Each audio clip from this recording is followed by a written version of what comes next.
श्रीमत्पयोनिधिनिकेतनचक्रपाणे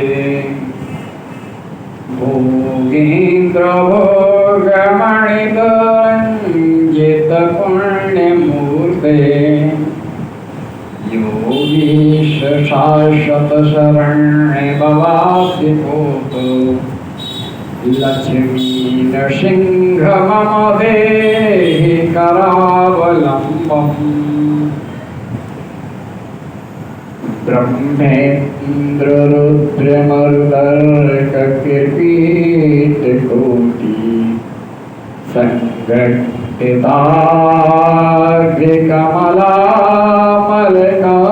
संगठिताग्रिकमलामलकान्तिकान्त लक्ष्मी लसत्कुचसरोरुराजहंस लक्ष्मी नृसिंह मम देह करावलम्बम् संसार घोर गहने चरतो मुरारे मारो ग्रहीकर मृग प्रवरार्दितस्य आर्तस्य मत्सरनिदारणपीडितस्य लक्ष्मी नृसिंह मम देहि करावलम्बम्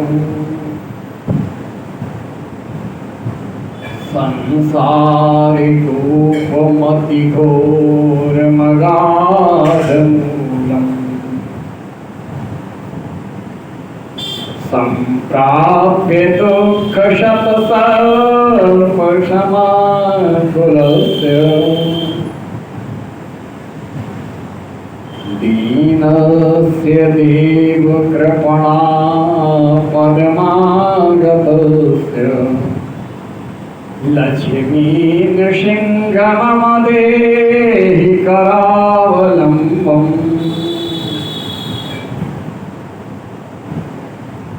संसार सागर विशाल कराल काल नरग्रह कृष्णगे ग्रह विग्रहस्य व्यग्रस्य रागरसनो विनिपीडितस्य लक्ष्मी नृसिंह मम देहि करावलम्बम् संसार वृक्षमघबीजमनन्तकर्म शाखाशतं करणपत्रमनङ्गपुष्पम् आरुह्य दुःखफलितं पततो दयालु लक्ष्मी नृसिंह मम देहि करावलम्बम् संसार सर्पघन वक्त्रभयो गभीर दंष्ट्राकराल विशदग्धविनष्टमूर्ते नागारिवाहन चुराब्धिनिवास शौरे लक्ष्मी नृसिंह मम देहि करावलम्बम् संसार दावदहना तुरभिकरोरु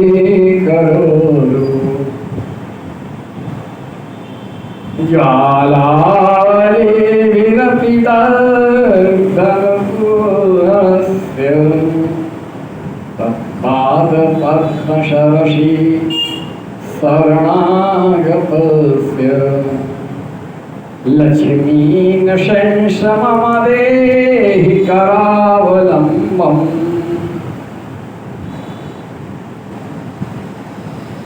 संसार जालपतितस्य जगन्निवासम्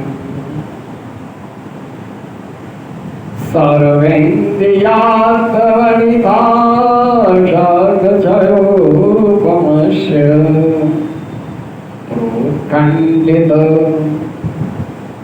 प्रचुरतालुकमस्तकस्य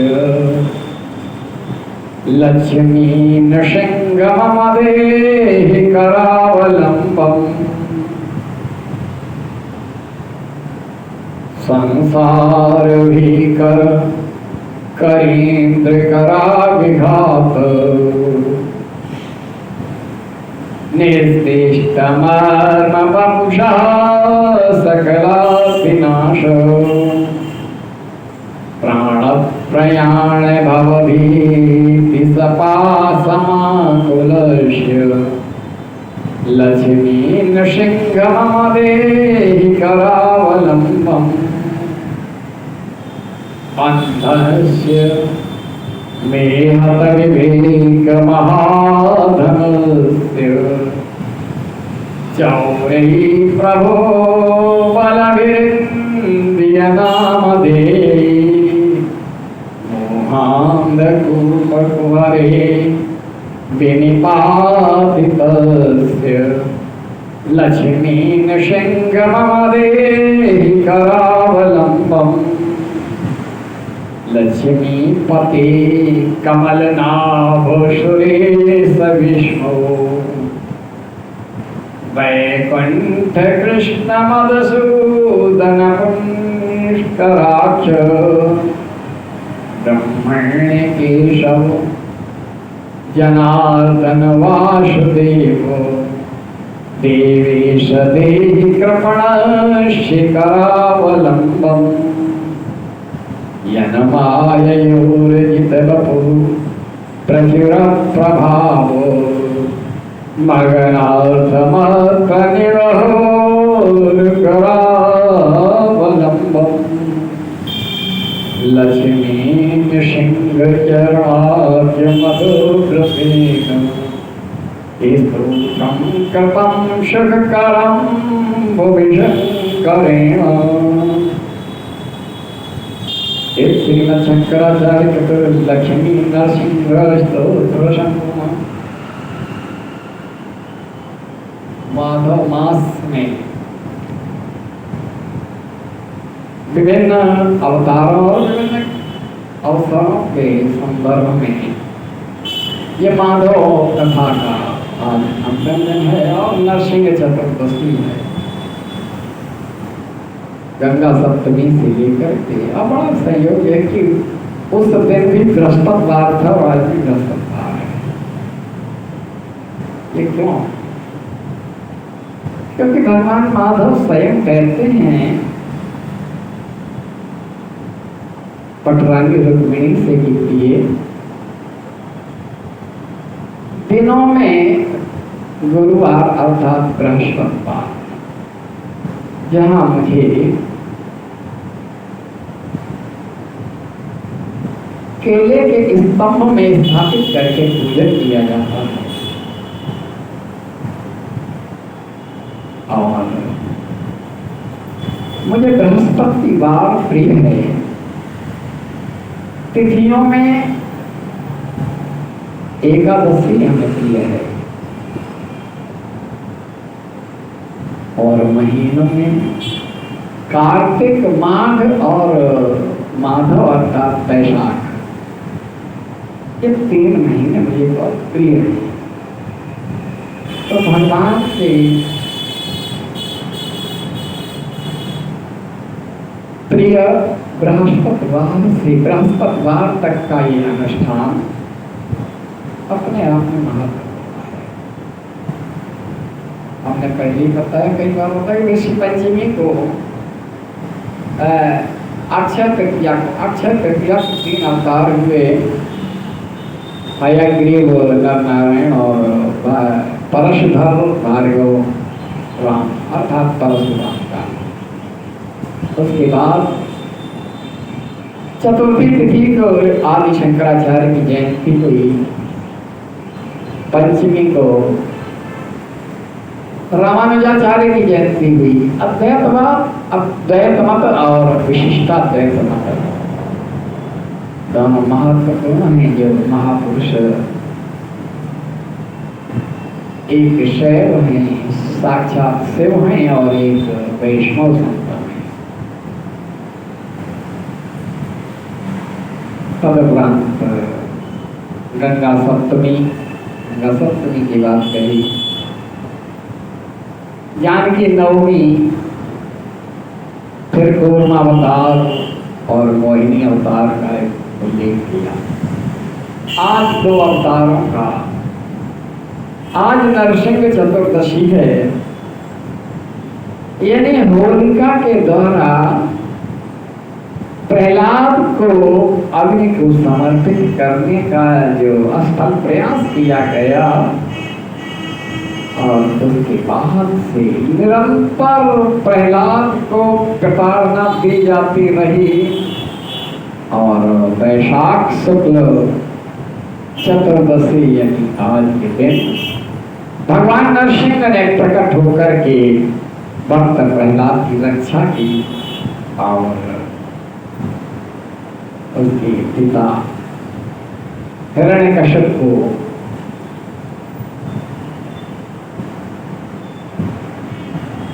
उसका उद्धार कर दिया। विजय 2 भगवान विष्णु के पार्षद जो स्थापित है। हम इन पर याद चर्चा करेंगे, और जो इस कालखंड का अवतार है,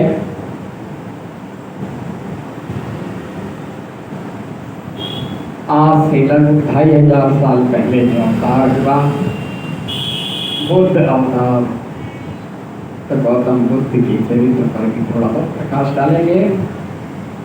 तो सबसे पहले हम बात कर रहे हैं भगवत भक्ति की, और फिर नरसिंह अवतार से संबंधित भक्त प्रहलाद का प्रसंग सुनने को आपको मिलेगा।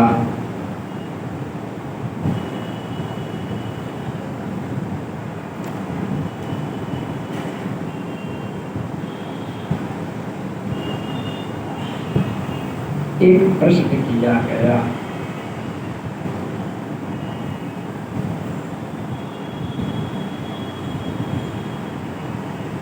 संजय और व्यास के बीच का संवाद है कि मनुष्य योनि में उत्पन्न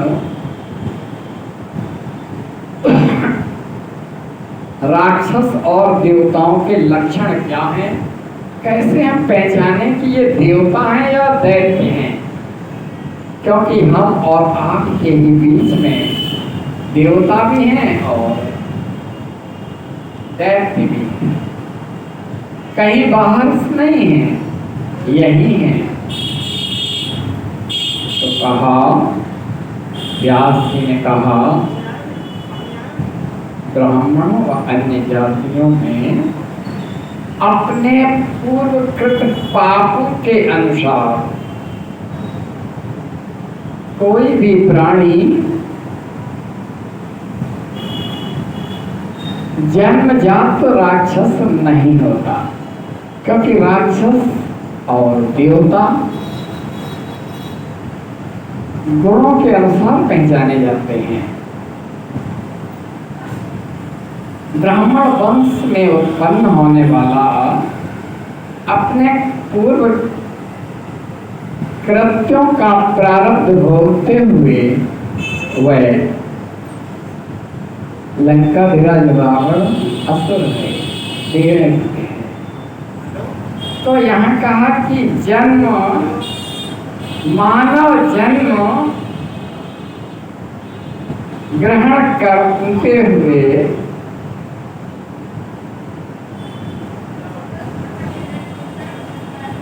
अपने पूर्वकृत पाप के अनुसार वह मनुष्य, वह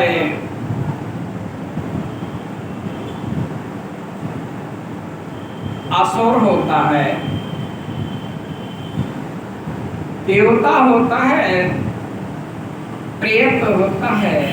वो जिस रूप में आता है वह धीरे धीरे अपने स्वभाव को प्रकट करने लगता है, और जब स्वभाव को प्रकट करता है तो वह उसकी पहचान हो जाती है। कहा कि जो मायावी, दुराचारी और क्रूर होते हैं, अनावश्यक हिंसा करते हैं, ऐसे प्राणी को राक्षस समझना चाहिए। और इसके विपरीत एक बुद्धिमान सुयोग्य पुत्र हो, जो अपने वंश की रक्षा कर सके, धार्मिक वृत्ति का हो, अपने कुल की कई पीढ़ियों का उद्धार कर सके, ब्रह्मज्ञानी हो, जिसकी पतिव्रता स्त्री हो, जो एक पत्नी व्रत का पालन कर रहा हो, जिसके अंदर विषय वासना नहीं है बल्कि वैराग्य है, ऐसे व्यक्ति को, वह किसी भी वंश में हो, कोई जरूरी नहीं है कि वह उच्च कुल में ही, जहां पर भी हो उसे देवता की श्रेणी में मानना चाहिए।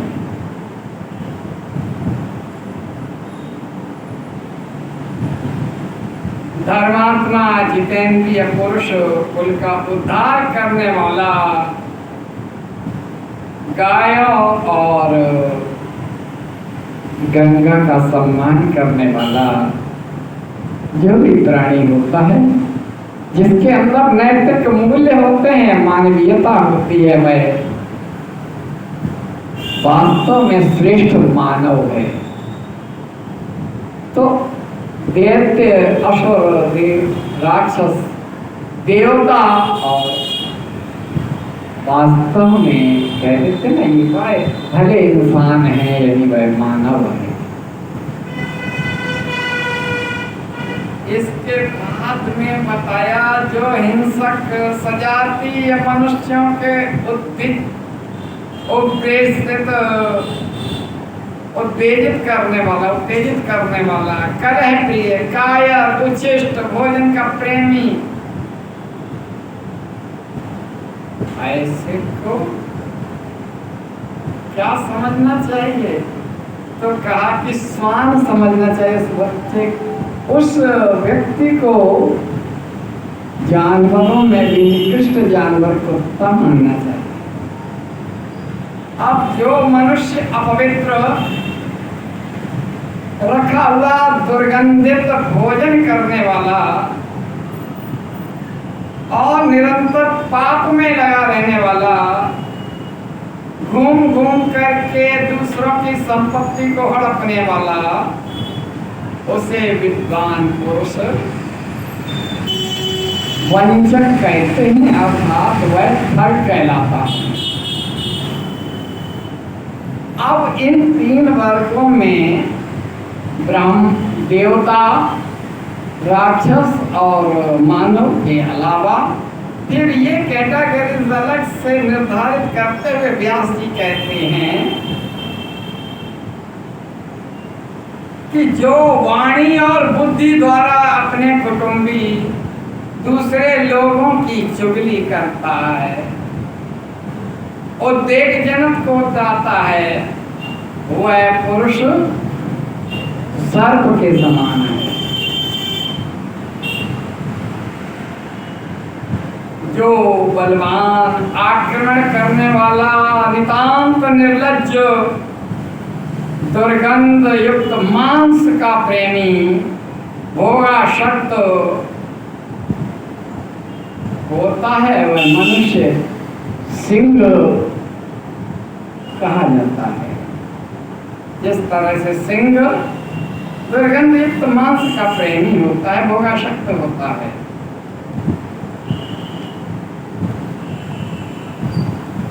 जैसे जैसे प्रश्न होते गए और वे व्यास जी अपने मनुष्य के भावनात्मक स्वरूप को प्रकट करते गए। कहते हैं कि अब इस संदर्भ में इसके तो देवताओं के लक्षण सुनिए। अभी जानवर राक्षसों के साथ तो जानवरों की बात करिए। जो द्विज ब्राह्मणों की देवता, अतिथि, गुरु, साधु, सन्यासी, तपस्वी का पूजन करते हैं। अगर कोई अतिथि आ जाता है, कोई ब्राह्मण आ जाता है, कोई साधु आ जाता है, तो उसकी विधिवत पूजन करते हैं, उसे भोजन कराते हैं। क्रोध जयी अर्थात क्रोध को जिन्होंने जीत लिया है, कभी क्रोध होता ही आती नहीं है, सत्यवादी हैं, इंद्रियों को जीतने वाले जितेंद्रिय हैं, लोभहीन है अर्थात लोभ ही नहीं है जिन्हें, और प्रिय बोलने वाले, ऐसे धर्मशास्त्र के ज्ञाता, लोकप्रिय, मितभाषी, थोड़ा बोलने वाले, वाणी पर अधिकार रखने वाले, सब कामों में दक्ष, गुणवान, महाबली, साक्षर, विद्वान और आत्म विद्या का उपयोग करने वाले और भी तमाम लक्षण बताए, दूध, दही आदि, तथा निरामिष भोगी अर्थात शाकाहारी। निरामिष का मतलब है कि आमिष नहीं, मांसाहारी नहीं है, अर्थात वो शाकाहारी है। ऐसे पुरुष को देवता की श्रेणी में माना जाता है। ये देवता के लक्षण हैं। देवता कहीं से वही देवता के रूप में सम्मान प्राप्त करते हैं। जो मनुष्य सनातन सदाचारी श्रेष्ठ मुनियों के माननीय आवरण और बिल्कुल उदार हैं, दयावान हैं, कृपालु हैं, जो देवताओं के लक्षण जिस व्यक्ति में मिल जाते हैं वो देवता की श्रेणी में आ जाते हैं।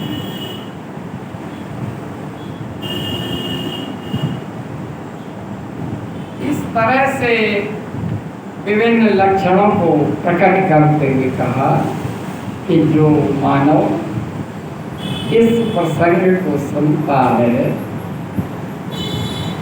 ये केवल धारणा की चीज है। हमें अपने आप के स्वभाव के द्वारा देवता, राक्षस और मनुष्य की श्रेणी को निर्धारण करना पड़ता है।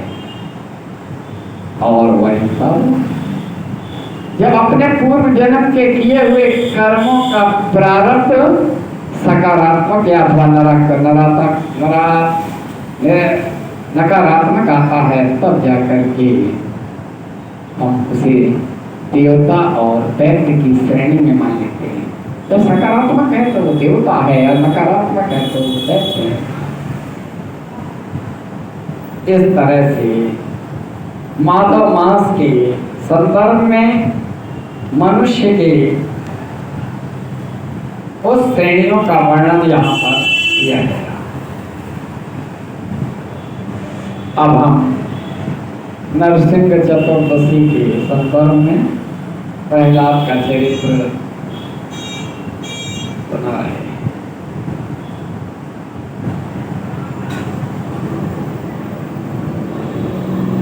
विष्णु जी के दो पार्षद हुए हैं, जय और विजय। जय और विजय जो हैं भगवान के धाम अर्थात वैकुंठ धाम में निवास करते थे।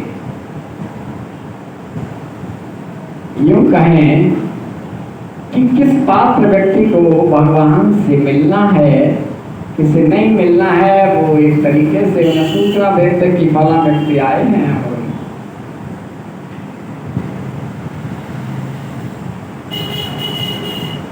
प्रजापति ब्रह्मा के मानस पुत्र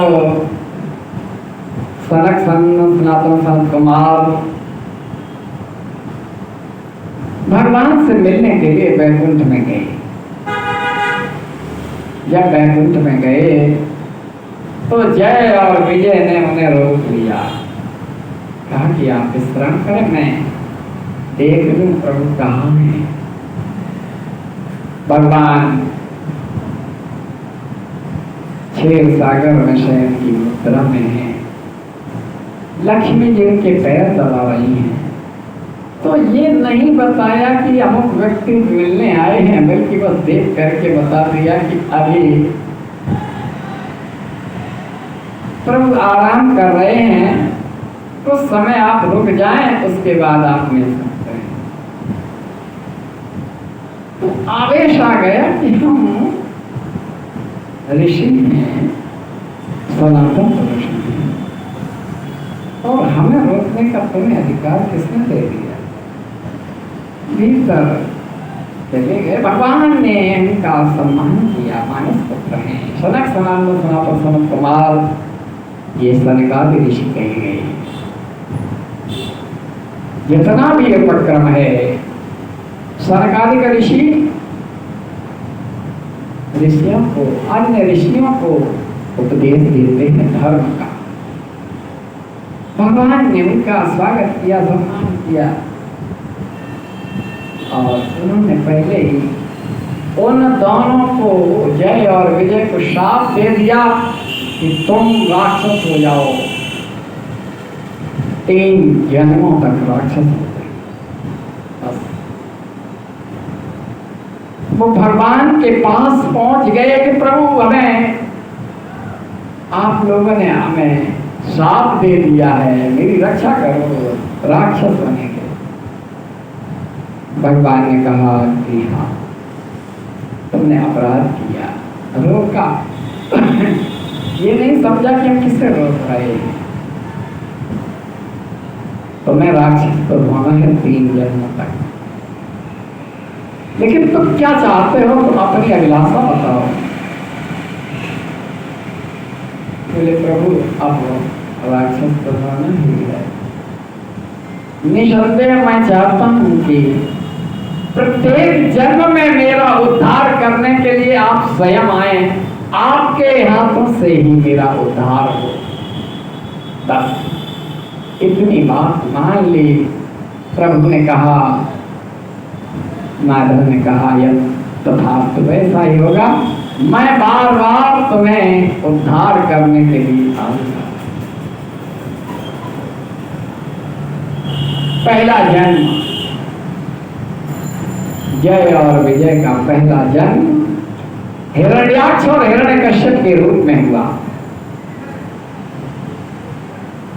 फिर दूसरा जन्म रावण और कुंभकर्ण के रूप में हुआ, और तीसरा जन्म कंस और शिशुपाल के रूप में हुआ। और उसके बाद पुनः वह अपने स्वरूप में आकर के जय विजय होकर के विष्णु लोक में, बैकुंठ में पार्षद बन गए। तो इन 3 जन्मों का ही उपक्रम पूरा हमारा आध्यात्मिक घटनाक्रमों से जुड़ा हुआ पौराणिक स्वरूप है। पहले हिरण्याक्ष और हिरण्यकश्यप, ये पहला जन्म है। हिरण्याक्ष ने इस सारी पृथ्वी को रसातल में ले गया।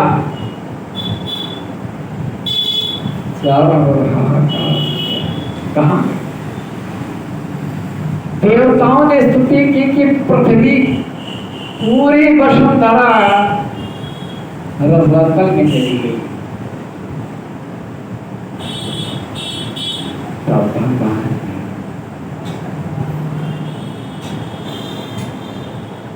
वाराह रूप धारण किया है, क्योंकि वचन दे दिया था वचन दे दिया था कि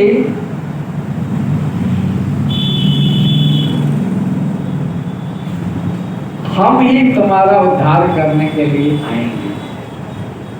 तो सबसे पहला जय और विजय के रूप में एक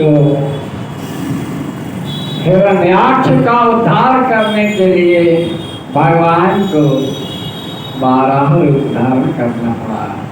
शुगर का रूप, शुकर का रूप धारण करना पड़ा और रसातल में जाकर के उससे युद्ध करके हिरण्याक्ष का उद्धार कर दिया और अपनी डालों के ऊपर उस सारी पृथ्वी को धारण करके पुनः स्थापित किया। हिरण्याक्ष का उद्धार हो गया और दूसरे उन्हीं के भाई हिरण्यकश्यप, जय और विजय है ना। तो अब इनकी बारी है। सबसे पहले जब देखा भाई का पद हो गया, भगवान विष्णु ने तो 12 रूप धारण करके उसे मार दिया। बड़ा दुखी हुआ। हिरण्याक्ष के संतानें, उनकी पत्नी और माता दिव्य बड़ी दुखी थी, विलाप कर रही थी। हिरण्यकश्यप ने जाकर के देखा कि मेरे भतीजे, मेरी भाभी, मेरी माँ बड़ी दुखी हैं, विलाप कर रही हैं, लाश पड़ी हुई है हिरण्याक्ष। तब भगवान ने ऐसी प्रेरणा दी कि हिरण्यकश्यप ने सबको समझाया कि जीवन का मृत उद्देश्य, जीवन का मुख्य सत्य है और मृत्यु है। पंच तत्व से जैसे शरीर में जो चेतना है उसके शांत हो जाने से, ये शरीर पड़ा हुआ है जिससे तुम मोह करते हो, वह अस्तित्वहीन। विलाप आवश्यक नहीं है।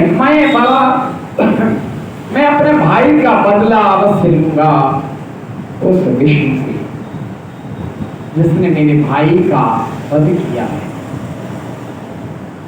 हिरण्यकश्यप ने अपनी भाभी, अपनी माँ और अपने भतीजे जो दुखी हो रहे थे, व्याकुल हो रहे थे हिरण्याक्ष के मारे जाने पर,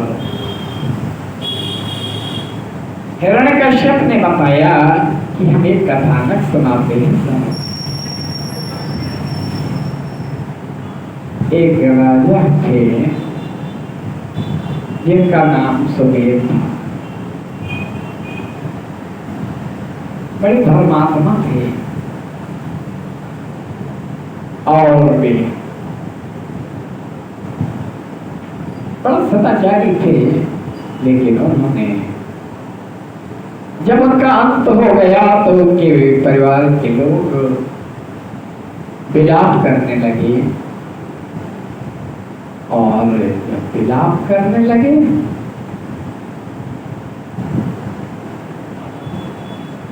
तो स्वयं यमराज ने आकर के,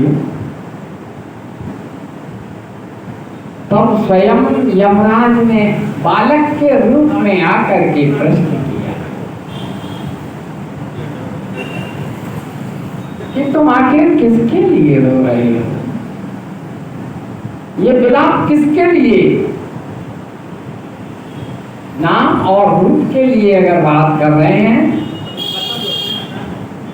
तो ये पड़ा हुआ है, वो गया कहाँ तुम्हारा? लेकिन उसकी जो चेतना है, जो ईश्वर का अंश है, जिसे आत्मा कहते हैं वह तो परमात्मा में लीन हो गई। ये शरीर पड़ा हुआ है, तुम्हें शरीर से मोह है ना, शरीर से मोह है तो वो तुम्हारे सामने है। यमराज ने बालक के रूप में कहा कि तुम जिसे चाहते हो वो तो है, लेकिन उसके अंदर जो परमात्मा का तत्व था, अंश था, वो वहां से निकल करके अपने स्थान पर चला गया, यानी ईश्वर का अंश ईश्वर में विलीन हो गया। तो अब विलाप की आवश्यकता कहाँ रह गई? ये तो दृढ़ सत्य है कि जीवात्मा परमात्मा से जब तक रहती है तब तक है। क्या कहा कि चेतना शरीर को संचालित करती है। बोल रहे हैं, सुन रहे हैं, देख रहे हैं, हमारी ज्ञानेंद्रियां कर्मेंद्रियां सब काम कर रही हैं, तब तक कर रही हैं जब तक ईश्वर का अंश यहाँ सक्रिय है। शरीर में, इस शरीर में जब तक ईश्वर का तत्व आत्मा के रूप में परमात्मा का तत्व सक्रिय है तब तक। और फिर क्या होता है? हंस उड़ा तो फिर पिंजरे की कीमत खो जाती है। हंस क्या है? आत्मा, और उड़ करके परमात्मा के साथ चला गया तो क्या हुआ? हंस उड़ा तो फिर पिंजरे की कीमत खो जाती है। इसी जगह पर दिवाली की होली हो जाती है, नाम और रूप चला जाता है। कोई व्यक्ति नहीं कहता कि ये अमुक व्यक्ति है, नाम और रूप चला गया, आत्मा निकल गई और शरीर रह गया। तो वह क्या है? मिट्टी। नाम और रूप नहीं है। यमराज ने बड़े सलीके से समझाया। ये कर्मों के अनुसार अगर पापाचारी होता है तो वह हमारे लोक में जाता है, यमलोक में जाता है, या वह जीवात्मा यातनाएं सहता है अपने कर्मों के अनुसार, और फिर जैसे कर्म करता उस योनि में चला जाता है। एक बार एक सेठ जी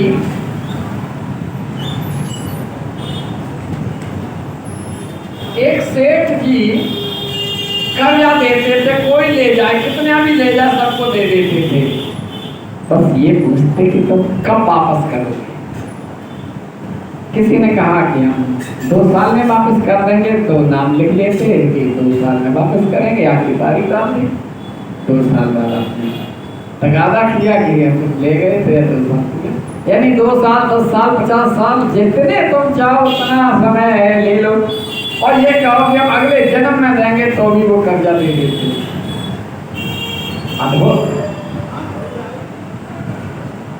एक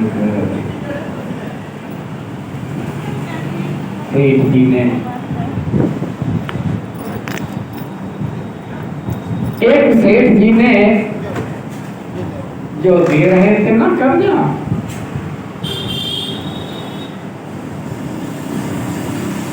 एक व्यक्ति ने कहा कि यार ये तो बहुत अच्छे आदमी हैं। 2 लाख रुपए मांगे, सेठ जी ने 2 लाख रुपए दे दिए। जब 2 लाख रुपए दे दिए, पूछा कि कब वापस करोगे, तो उसने कहा कि अगले जन्म में ले जाओ। लेकर के गया,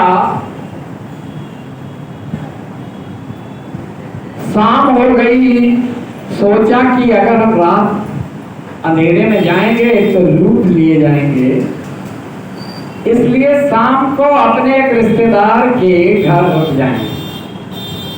सुबह होगी, चहल पहल हो जाएगी, तब चलेगी। अपने एक मित्र के गांव में रुक गया। बहुत दिन बाद आए, अरे निकल रहे थे, रात होने को थी, हमने कहा कि सुबह जाएंगे, अब रात में आपके यहाँ रुक जाएंगे। और बड़े अच्छे सम्मान से भोजन कराया, सब कुछ किया। और जहाँ छप्पर के नीचे बैल और गाय बसी हुई थी ना, वहीं चारपाई डाल दी, वहीं चारपाई लेता और मित्र लेता। गाँव में यही तो व्यवस्था है। अब वहां एक बैल बोला, हमारा तो उद्धार हो गया, निपट गए। अब वो जो 2 लाख रुपए लेके आया था, उसकी वैकेंसी मिली, बैल की आवाज समझ में आई कि ये कह रहा है कि हमने लेन देन निश्चित हो गया। सुबह हुई, हाँ दूसरा बैल बोला कि मेरा भी थोड़ा बहुत है, 300-400 रुपए का लेन देन बकाया होगा, वो भी निपट जाएगा, हमारा भी उद्धार हो जाएगा। सुबह हुई, जैसे ही बैल फिसला, मर गया। जो कह रहा था मेरा तो उद्धार हो गया। भीड़ लग गई कि आपका एक बैल मर गया, या तो कोई किसी के पास एक बैल हो तो ये बैल ले जाए, अथवा किसी के पास एक बैल है वो हमें दे जाए तो हमारी जोड़ी हो जाएगी, एक का बेकार एक। तो एक दूसरा था, बोला कि हमारा यहाँ पर एक बैल है, आप अपना बैल हमें दे दो। कितने का? कि जो 400 दे दो, हमारे लिए बेकार है। तो उसने 300 रुपए निकाले, जो कल कह रहा था रात में कि मेरे 300 रुपए का लेन देन। कहाँ किसका लेन देन है? वो सब निर्धारित होता है जन्म जन्मांतर की जब बात आती है। और उसे लेकर के जैसे ही चले, गांव के बाहर ही नहीं निकल पाए, फिसल गया, वो भी मर गया। 300 रुपए का उद्धार हो गया उसका। जहां जैसा लेन देन बकाया है वो सब ऊपर वाला लिखा पड़ी में है। अब तो बड़े दुखी, हम तो 2 लाख लेके आए, कितने जन्म हमें लेने पड़ेंगे, बैल बनना पड़ेगा, कुत्ता बनना पड़ेगा, गधा बनना पड़ेगा, ढोना पड़ेगा, सब पसंदी होगी। अब उसकी आंखें खुल गई, घर नहीं गया, वापस आ गया। सेठ जी वापस ले लो पैसे। उसने कहा कब करके कहा था कि अगले जन्म का, कि वो तो हमने लिखा ही नहीं, हम तो केवल उतना लिखते हैं जिनकी वसूली करने की संभावनाएं होती हैं। तो क्या है, ये तो ऊपर वाले के पास लिख गया है, वो वसूल करके देगा। जब हम कहते हैं ना कि फला अमुक व्यक्ति बीमार है और डॉक्टर पैसा ले रहा है, ये हमारे प्रारब्ध है, लेन देन है जो चलता रहता है जीवन पर्यंत, जन्म जन्मांतर का, पिछले जन्मों का इस जन्मों में और अगले इस जन्मों के अगले जन्मों में। कहने का तात्पर्य स्पष्ट है, स्पष्ट है कि हम कहाँ, हमने लिखा नहीं है, ईश्वर जाने, ईश्वर वसूली करेगा।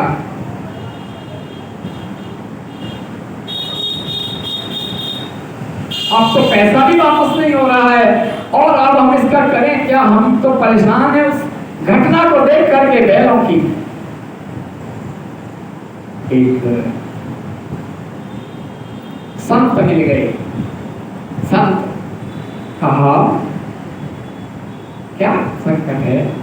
ऐसे ऐसे संकट है, हमने उधार लिया, अगले जन्म में अदायगी का वचन दिया। उन्होंने कहा कि भगवान वसूली कराएंगे, और हमने ये घटना देखी बैलों की, हम समझ गए कि 2 लाख की वसूली के लिए कितने हमें जन्म लेने पड़ेंगे, निकृष्ट जन्मों में, योनियों में जाना पड़ेगा, सूकर कुकर बैल गधा क्या बनना पड़ेगा हमें पता नहीं है, कैसे वसूली होगी समझ में नहीं आता। उन्होंने कहा कि वसूली नहीं होगी, हम कह रहे कैसे?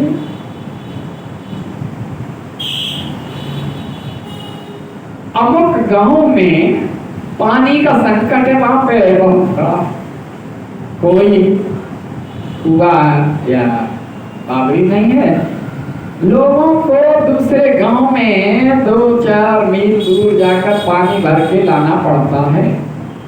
आप इस धनराशि को कुआं खुलवाने में खर्च कर दें तो क्या है कि परहित सरिष धर्म नहीं भाई, पर पीड़ा सम नहीं अगवाई। जब दूसरों के उपकार में वह धन लग जाएगा और वहां पर उनकी शुभकामनाएं अर्थात दुआएं लगेंगी, तो वह धन अपने निजी प्रयोग में नहीं ले रहे हैं, लोगों के हित में ले कर रहे हैं। यही कारण है हमने उसमें बताया था कि जितने मंदिर हैं बड़े बड़े, हर जगह बिरला मंदिर है, देखिए मंदिर कितने घराने हैं जो व्यवसाय कर रहे हैं, उनके अस्पताल हैं, उनके विद्यालय हैं, बच्चों को शिक्षा मिलती है। क्यों? कहा गया है कि आय का 10% दशमांश धर्म में खर्च करना चाहिए। धर्म का मतलब क्या है? मंदिर बनवाएं जहां लोग पूजा करें, कुआं खुदवाएं जहां पानी पिए। अब तो हैंडपंप और समर पंप लगवा दें, जो जैसे समय के अनुसार बात है ना। तो ये व्यवसायी अपनी आमदनी उनकी करोड़ों में है, तो दशमांश पढ़ाई और चिकित्सा और पूजा पाठ में खर्च करते हैं, इसलिए वो सफल हैं। जो केवल अपनी आमदनी के लिए एक चित्तवृत्ति पर चलते हैं, वह कभी सफल नहीं हो पाते। सबसे पहले अनुष्ठान किया जाता है, किसी भी शुभ काम के लिए अनुष्ठान किया जाता है, और अनुष्ठान करके टाटा बिरला ये इतने बड़े बड़े उद्योगपति भी धर्म पर चलते हैं। तो कैसा जब यमराज ने ज्ञान दिया कि ये शरीर पड़ा हुआ है जिससे तुम्हें प्रेम है ना, चेतना चली गई, आत्मा जीवात्मा परमात्मा में लीन हो गई, तो क्या है? ज्ञान आ गया, शोक कर रहे थे, कहा कि तुम्हारा काम तर्पण और श्राद्ध है, शोक नहीं है।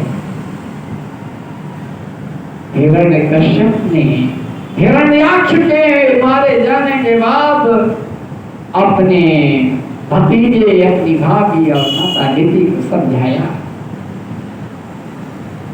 ज्ञान की बात कर रहा है राक्षस।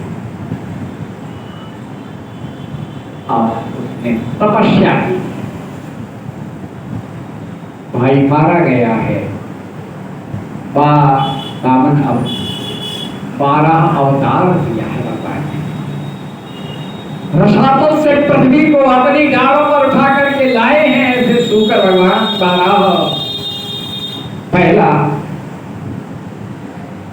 हे यम जय और विजय रूपी विश्व के पार्षदों के पहले पराभव का आज हिरण्यकश्यप तपस्या कर रहा है। कैसी तपस्या? घनघोर तपस्या। कुछ दिन अन्न भी त्याग दिया, केवल पानी पर रहे, पानी भी छोड़ दिया। भगवान ब्रह्मा जी की तपस्या शरीर जर्जर हो गया प्राण मात्रा में, उसकी तपस्या की तेज से सभी लोग भयभीत हो गए और देवताओं ने ब्रह्मा जी से निवेदन किया कि हिरण्यकश्यप तपस्या कर रहा है, उसका तेज तपोबल से सारा सभी लोग जल रहे हैं, आप प्रकट हो जाएं और उसकी मनोकामना को समझें। आज ब्रह्मा जी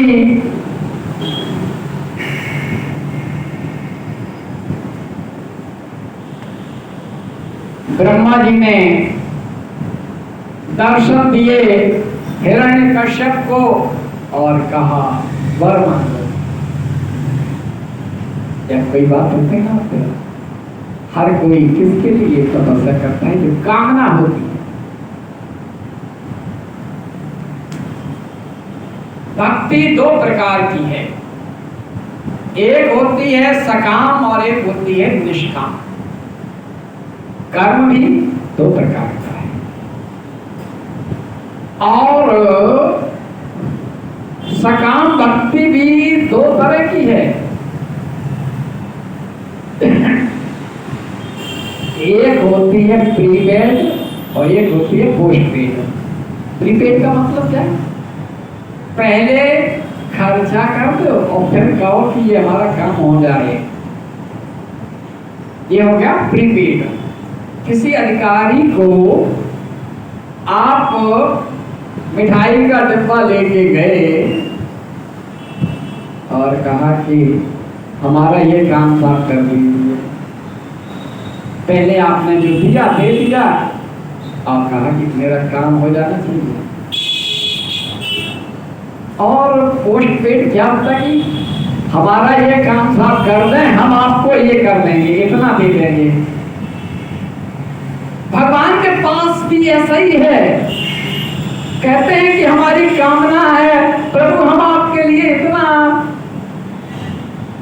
हमारी कामना पूरी हो जाए, हम आपका इतना अनुष्ठान करेंगे, रुद्राभिषेक करेंगे, भागवत कराएंगे, फला करेंगे, ये करेंगे। ये क्या है? ये पोस्टपेड। पहले हमारा, मेरी कामना पूरी कर दो प्रभु, हम ये कर देंगे, आपका रुद्राभिषेक करेंगे और हम आप बहुत पैसा खर्च करेंगे, भागवत करेंगे, यज्ञ करेंगे। ये हो गया पोस्टपेड। और पहले खर्चा कर दिया, हम सब आपके लिए इतना कर रहे हैं, मेरी ये कामना पूरी कर दें। ये हो गया प्रीपेड। ये सकाम भक्ति है। सकाम कामना सहित। और निष्काम भक्ति क्या है? हम कर रहे हैं, हम भगवान को सुना रहे हैं, ये अपेक्षा नहीं है कि कुछ मिले। कहा एकमात्र होता कि जय विधिनाथ हो हित मोरा, करहो सुबेग दास मैं तोरा। मुझे कुछ नहीं चाहिए जिससे आप खुद समझ लें, जिससे मेरा हित हो, बस वही करें। ये निष्काम हो गया, यहाँ कामना नहीं है। तो निष्काम और सकाम हो। तपस्या की, भयंकर तपस्या की, ब्रह्मा जी प्रकट हो गए। मैं प्रसन्न हूं, परम। हे प्रभु विधाता, हमें अजर अमर होने का वरदान दो। अजर अमर, जरा माने होता है बुढ़ापा, कभी बुढ़ापा ना आए, जवानी ही जीवन भर बनी रहे।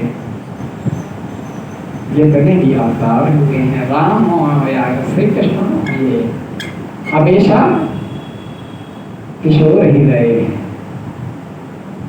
खूब प्रहलाद और अनिरुद्ध पैदा हुए, नाती लता हो गए, लेकिन भगवान का स्वरूप वैसा ही। ये क्या है ये त्रिदेव हैं।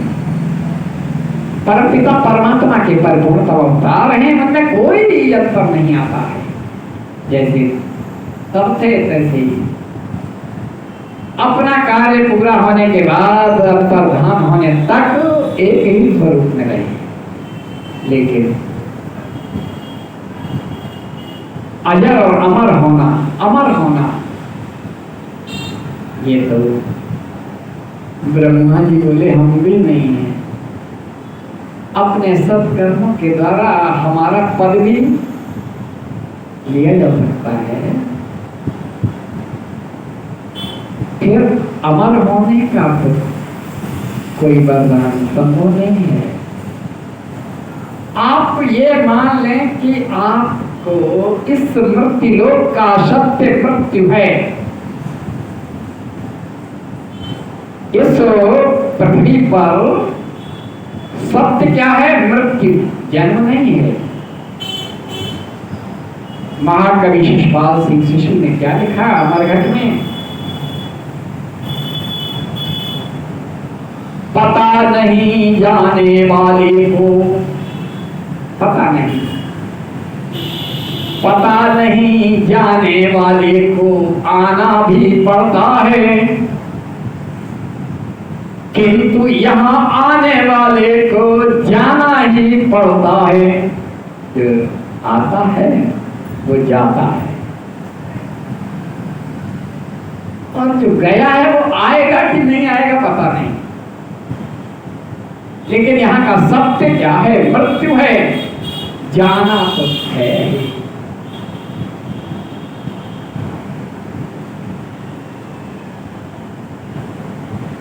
ये आप बता दें कि आप क्या चाहते हैं।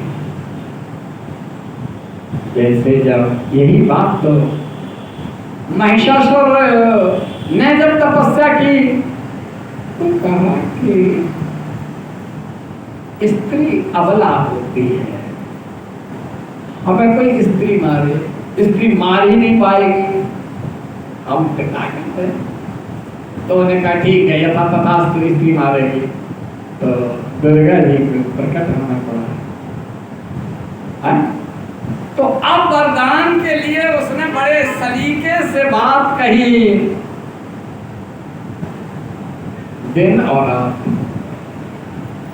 ना हम दिन में मरे और ना रात में मरे। ठीक है, घर और बाहर, ना घर में मरे और ना बाहर। इतना सलीका है ना, हिरण्यकश्यप कितना दिमागदार है।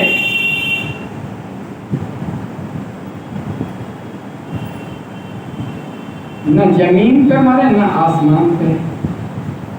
से मायावी होते ना, आप तो आकाश में उड़ते हैं और मारे जाते हैं। ठीक, आपके द्वारा निर्मित सृष्टि न तो कोई मनुष्य मारे, मनुष्य में देवता भी हो सकते हैं, दैत्य भी हो सकते हैं, यानी कोई भी ना मारे, ना कोई जानवर मारे, ना कोई, ना हम बीमारी से मरे। जो मरने के कारण, जो स्थान, जो स्थितियां होती हैं, उन सबको उसने नकार दिया। ब्रह्मा जी कहते गए तथास्तु तथास्तु तथास्तु।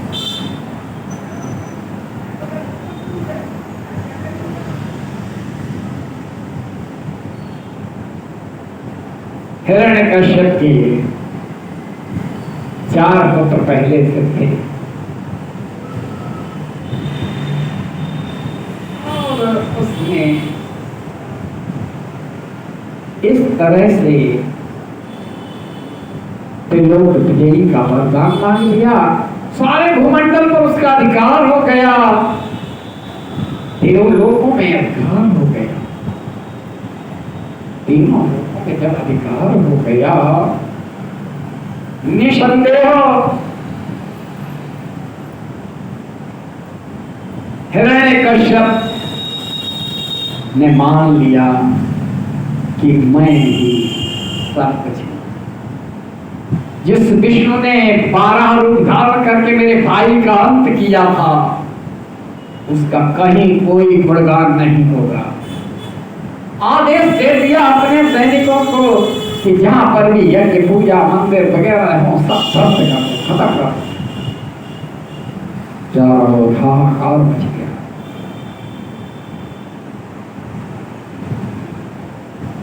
ऋषि मुनि तपस्या करते थे, स्वयं तपस्या करके बल प्राप्त किया और दूसरों की तपस्या में बाधा डालने लगे। यज्ञ हो रहा है, यज्ञ विध्वंस करने लगे, मंदिर तोड़े जाने लगे।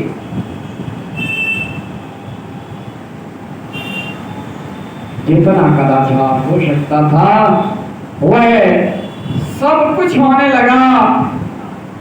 केवल जीवंतता में प्रभुत्व कहीं है तो वो हिरण्यकश्यप है।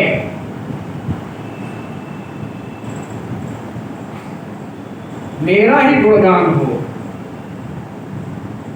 और किसी का नहीं। विशेषता क्या है?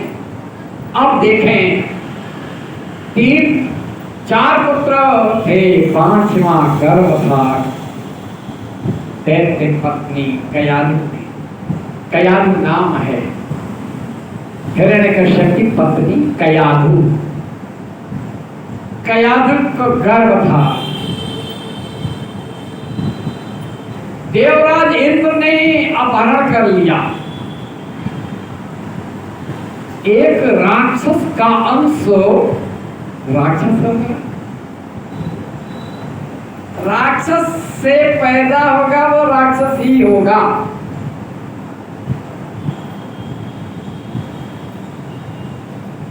क्यों ना हम उसका अंत कर पाए। यानी जो समस्या आज है भ्रूण हत्या की, कि कन्या ना हो, बेटी जब गर्भ में होती है तो उसको गर्भ में ही नष्ट कर दिया जाता है।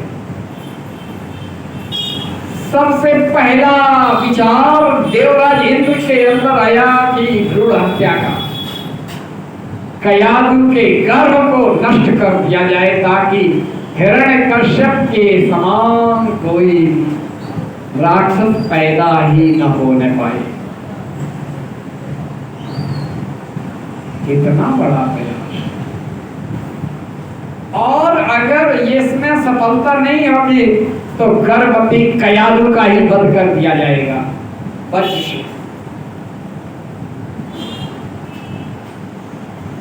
अपहरण कर लिया।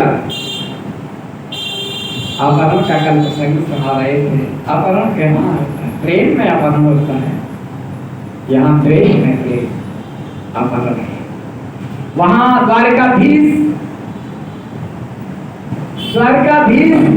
रुक्मिणी का हरण करने के लिए विदर्भ राज्य की राजधानी कोट तक चले आए थे द्वारका में और अपहरण करके ले गए थे।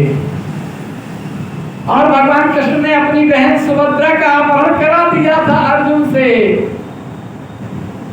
अर्जुन और सुभद्रा से अभिमन्यु पैदा हुए थे। आज यहाँ पर जो अपहरण है वह अपहरण किसका है? वह अपहरण है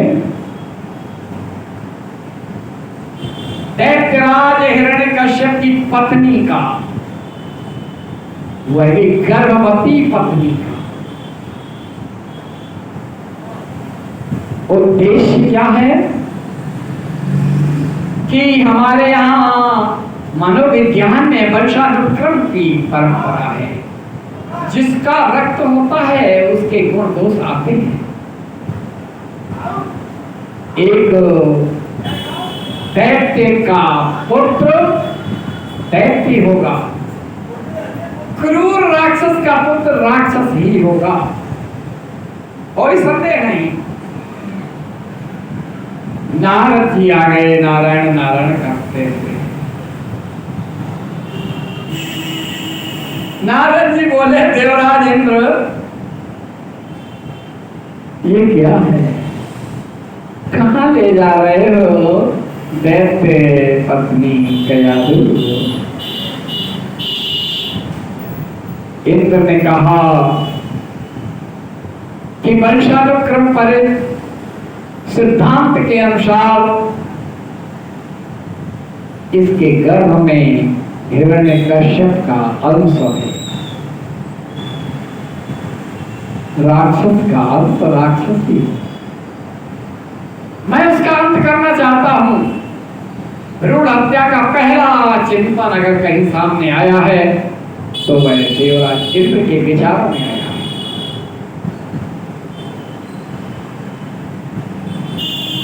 क्या होता है?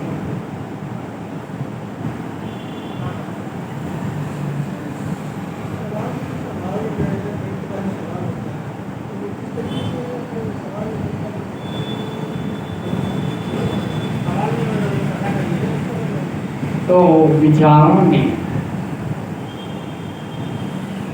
नारद जी की अब युक्ति क्या है? नारद पुराण अलग है। नारद जी बोले देवराज, मैं गारंटी लेता हूं कि मैं संस्कारों के द्वारा गर्भस्थ शिशु को बदल दूंगा। क्या होता है मालूम है? हमारे यहां संस्कार की परंपरा है। 2 संस्कार 3 हमारे गर्भस्थ शिशु के होते हैं। सबसे पहले गर्भाधान संस्कार होता है, पुंसवन संस्कार होता है, तब जातक संस्कार होता है। जैसे संस्कार दिए जाएंगे वैसा ही बालक होगा। संस्कारों से वंशानुक्रम का सिद्धांत पलट जाता है। संस्कार कहां से आते हैं?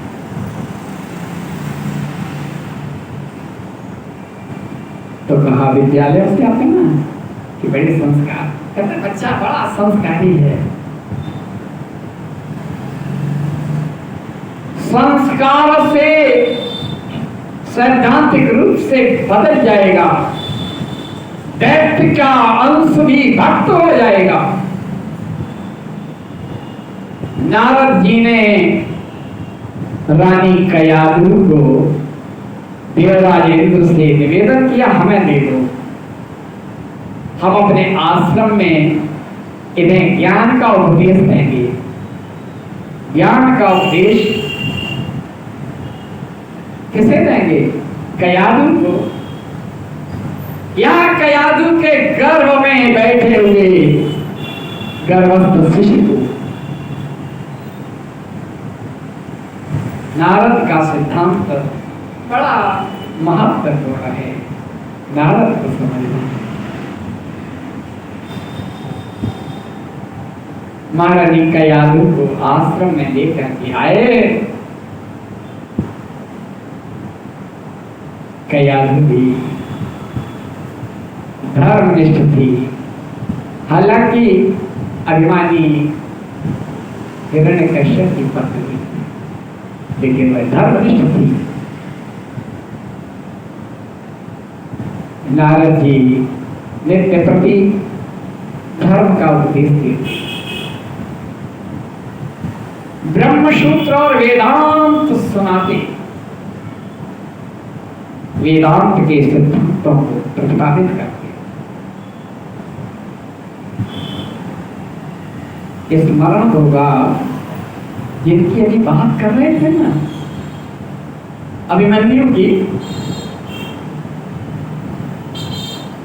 जब युधिष्ठिर बड़े दुखी थे, अभिमन्यु से कहा, अभिमन्यु ने कि चक्रव्यूह की रचना हो रही है, कौरव चक्रव्यूह की रचना करेंगे और तुम्हारे पिताजी अर्जुन यहाँ नहीं है,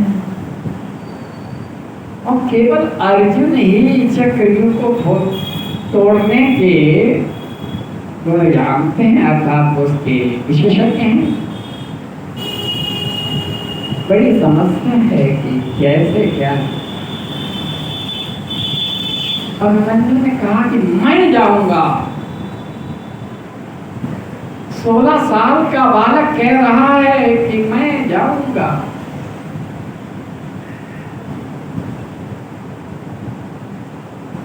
तुम्हें कैसे पता? हम जब गर्भ में थे, माता सुभद्रा के गर्भ में थे, तो पिताजी ने चक्रव्यूह की रचना और उसके वेधन का विधान सुना रहे थे। और सुना नहीं थे। हम गर्भ में थे, हमने उसको समझा। लेकिन जब सातवें द्वार को तोड़ करके वापस आने का प्रसंग सुनाते, माता जी सो गई और पिताजी ने कहना बंद कर दिया। बस हम यहीं पे अटक गए। कहा था ना अभिमन्यु ने, और अभिमन्यु चक्रव्यूह को तोड़ने गए थे और सातवें द्वार पर ही जाकर के उसका वध कर दिया गया था 7 महारथियों ने। और जयद्रथ से बदला लेने के लिए अर्जुन ने दूसरे दिन प्रतिज्ञा की थी, शाम तक अगर हमने नहीं मार दिया तो हम आत्महत्या कर लेंगे, आत्मदाह कर लेंगे। तो गर्भ में कहने का तात्पर्य है कि अर्जुन के द्वारा चक्रव्यूह वेधन का जो व्याख्यान, जो सिद्धांत, जो युक्ति माता सुभद्रा को सुनाई गई थी, सुभद्रा के गर्भ में स्थित अभिमन्यु ने सुनी थी।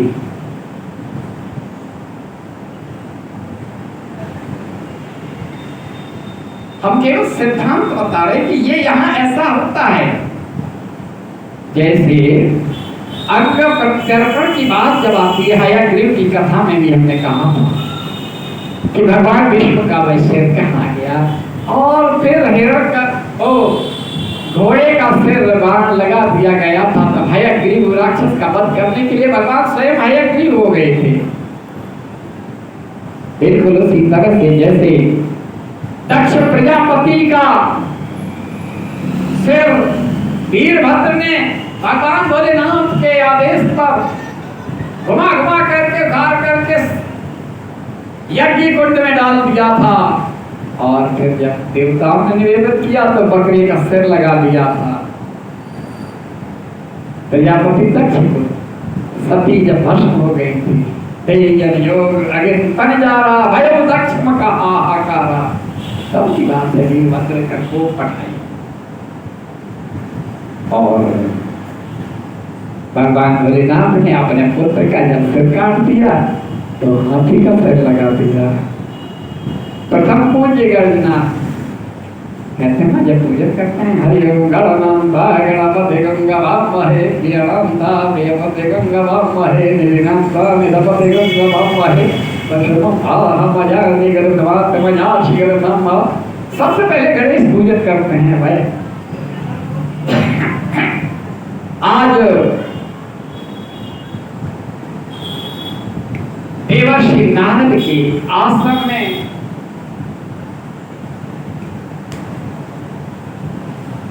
ब्रह्मसूत्र, वेदांत और वेदांग का पाठ हो रहा है। कयादु के सामने कयादु बैठी हैं, नारद बैठे हैं, बस तीसरा कोई नहीं है। तीसरा है तो वो गर्भस्थ है, गर्भ के अंदर है।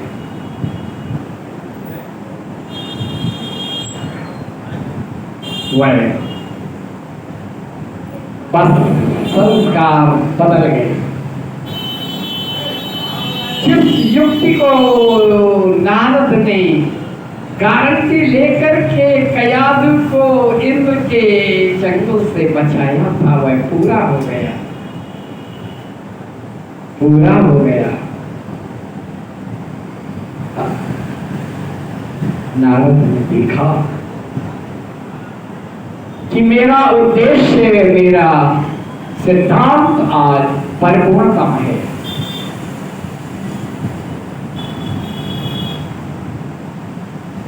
छोड़ दिया कयादु को, छोड़ नहीं दिया। देवर्षि नारद अपने साथ लेकर के गए और वहां पतोवत कर दिया कि ये आपकी पत्नी हम लोग व्याकुल थे कि मेरी पत्नी कहाँ चली, कि घूमते घूमते हमारे आश्रम में पहुंच गए। ये नहीं बताया देवराज जी। बहरहाल निर्धारित समय पर बालक पैदा हुआ, अद्भुत बालक, नाम रखा गया प्रहलाद।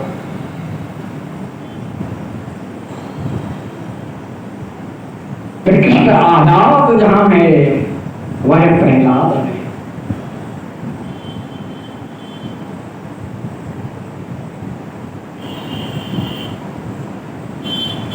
पांच वर्ष की अवस्था में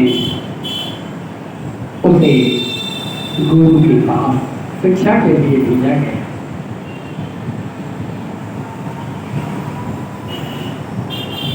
सैद्धांतिक रूप से शिक्षक की बात है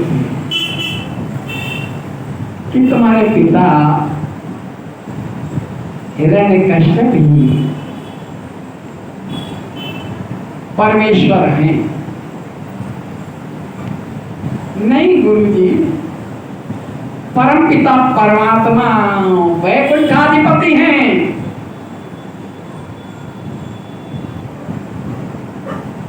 बड़ा अजीब बात। अगर हम ये सैद्धांतिक रूप से वह शिक्षा देंगे तो जिन्होंने मंदिर तोड़वा दिए वे हमारी पाठशाला को भी खत्म करा देंगे। हमें तो यही पढ़ाना है कि आप ही सब कुछ होगा। परिस्थितियां जैसी होती हैं वैसे पाठ्यक्रम चलाने।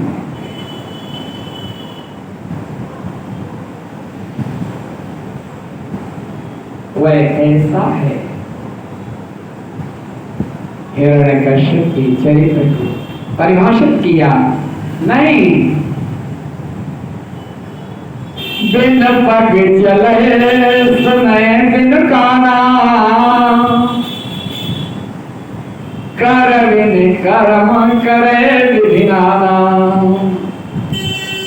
नारद जी ने जो ब्रह्मसूत्र के बातें बताई, आज वह अपने मास्टर साहब को पढ़ा रहा है बालक।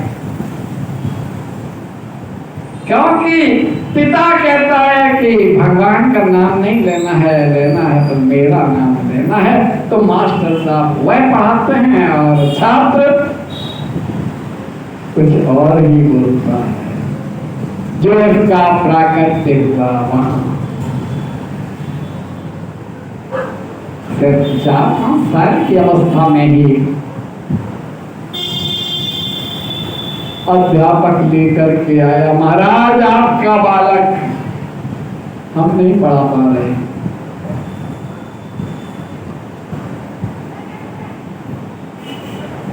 पिताजी ये तो गलत पढ़ा रहे हैं ना, हमें जो मालूम है वह हम जानते हैं।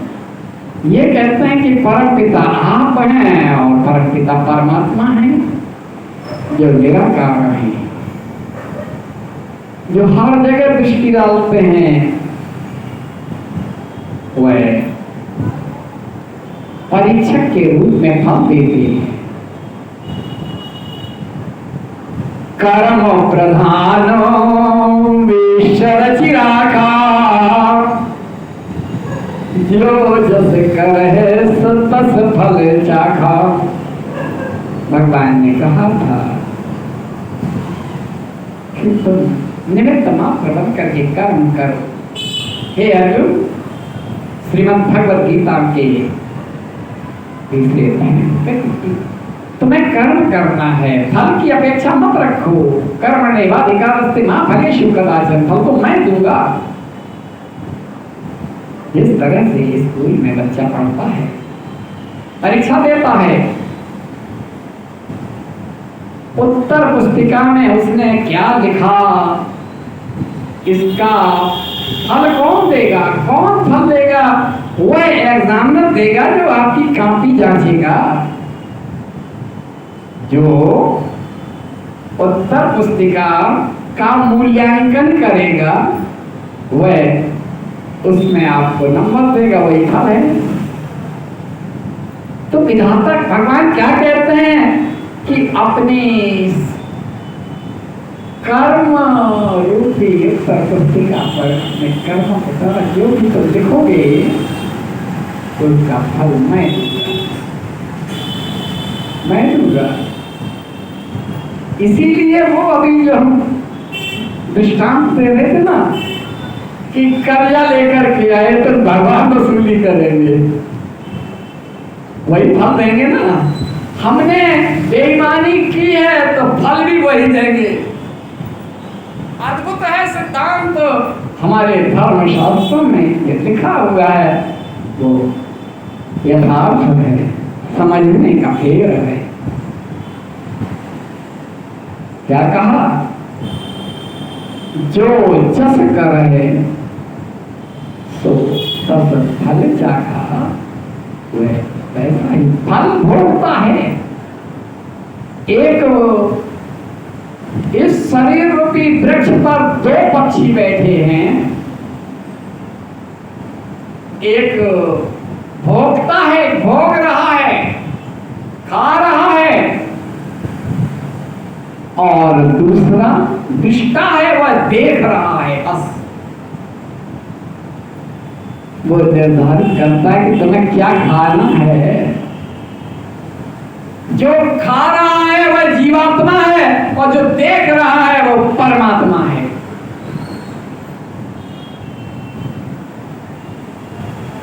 छिपकर के भी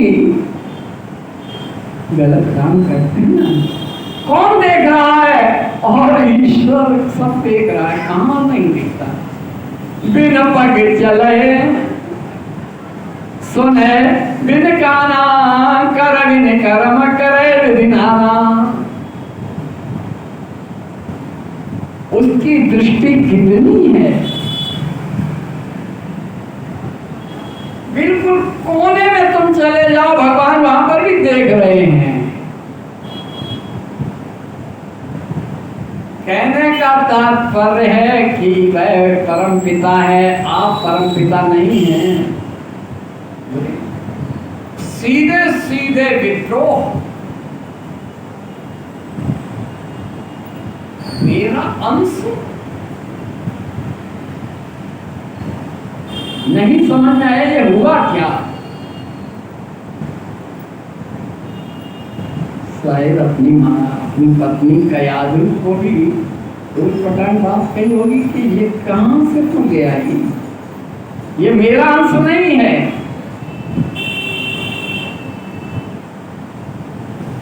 एक तरह से अपनी पत्नी को ही गाली दे रही होगी।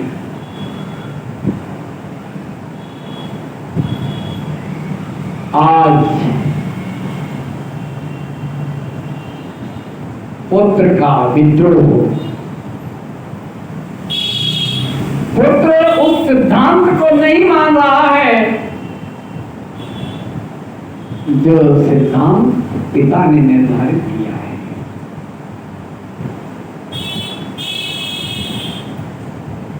वह सिद्धांत जो पिता के भय के कारण पंडित जी भी हमें गलत शिक्षा दे रहे थे। पिता के भय से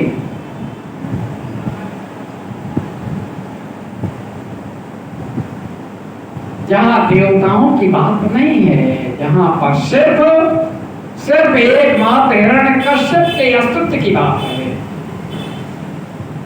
मेरा बालक आज मेरे ही इस अस्तित्व को चुनौती देकर के परमपिता परमात्मा श्री नारायण माधव वैकुंठवासी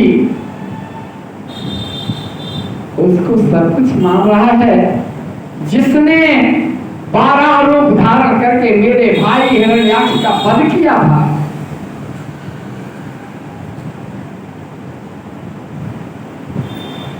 उसका गुणगान कर रहा है मेरा बालक। मेरा बालक नहीं हो सकता।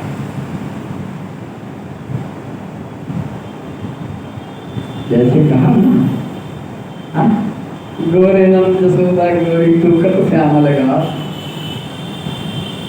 वहां तो कलर वर्ण का अंतर था और तो केवल भगवान की लीला अवतार है वहां पर। लेकिन यहाँ तो संदेह है अपने अंश का कि मेरा अंश मेरे गुणों से युक्त होना चाहिए, और ये ऐसा है, ये निश्चित रूप से मेरी संतान नहीं है, और जो मेरी संतान नहीं है उसका मार देना ही प्रमुख है। वो हमारे घर का जो वो है, इसी तरह से भक्तराज विभीषण को जब हनुमान जी ने देखा कहाँ,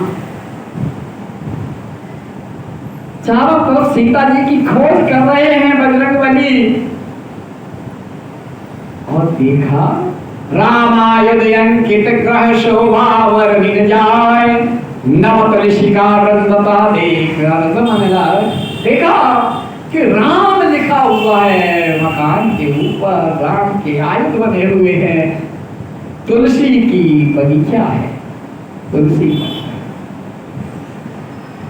तो लंका निशिचर निकर निवासा, यहाँ कहाँ सज्जन करवासा। हनुमान जी ने सोचा ना कि जहाँ राक्षसों का ही साम्राज्य है, और उस नगर में एक राम भक्त, ताज्जुब की बात है ना, ताज्जुब की बात। यहां पर भी सैद्धांतिक रूप से हिरण्यकश्यप अपने अस्तित्व को देखता है, रावण अपना अस्तित्व दिखाता है, कहता है रावण। अब देखिए रावण और हिरण्यकश्यप की तुलना करें, और विभीषण और प्रहलाद को देखें। स्वाध्याय का मतलब है, आपने तमाम कथाएं सुनी होंगी, लेकिन हमारे कहने का तरीका अलग है। क्या कहा?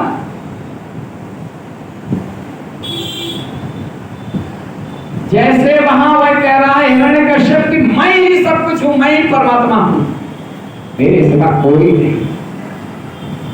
वह क्या कहता है रावण? मेरी बड़ी भुजाओं ने कैलाश पहाड़ उठाया है, मेरी इन बड़ी भुजाओं ने कैलाश पहाड़ उठाया है, दानव मैं इंद्र वरुण इन बाणों से हटाया है, सूरज भी मेरी भ्रिकुटी से पूरब से पश्चिम जाता है, और पवन देव मम इच्छा से कर्माता और सर्वाता है। मुझसा पंडित, मुझसा योद्धा संसार में और न पूजा है, मैंने शीशों को काट काट कर शंकर जी को पूजा है। ये कहता है कि मैं ही प्रमुख हूं, ये सब देवी देवता मेरी उपासना करते हैं। हमारे यहाँ काल बना हुआ है, शनिदेव लटके हुए हैं, जिन्हें स्वयं बजरंगबली ने मुक्त कराया है। आज विभीषण और प्रहलाद साम्यता देखें, लंका निशिचर निकर निवासा, और यहाँ कहाँ सज्जन करवासा।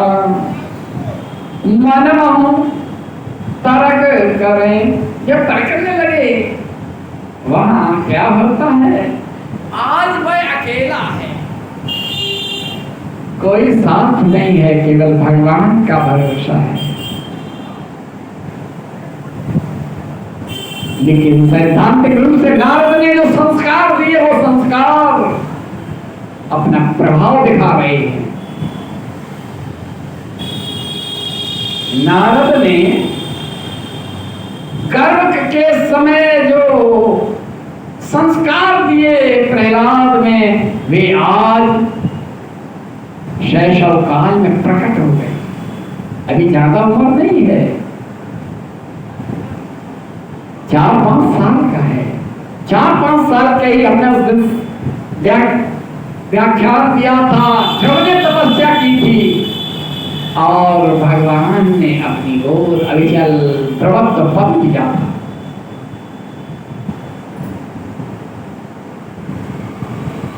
क्या हुआ? आज प्रहलाद को कितनी यातनाएं दी गई।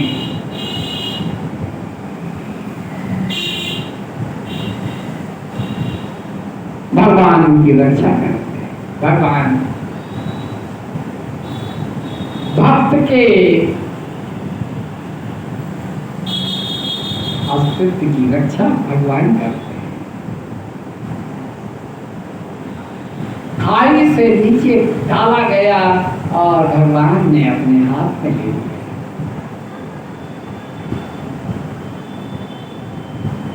कितनी यातनाएं दी। हिरण्यकश्यप की बहन किसी वरदान था कि वह जल नहीं सकती। शिशु को लेकर के गोद में लेकर के जल जाए तो शिशु मर जाएगा, होलिका बच जाएगी। अब देखें वह फाल्गुन मास की पूर्णिमा होलिका दहन जब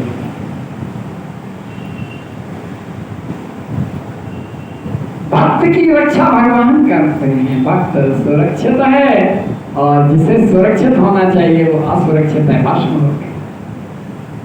होलिका, अब होलिका से लेकर के आज के दिन तक कितनी यातनाएं दी गई।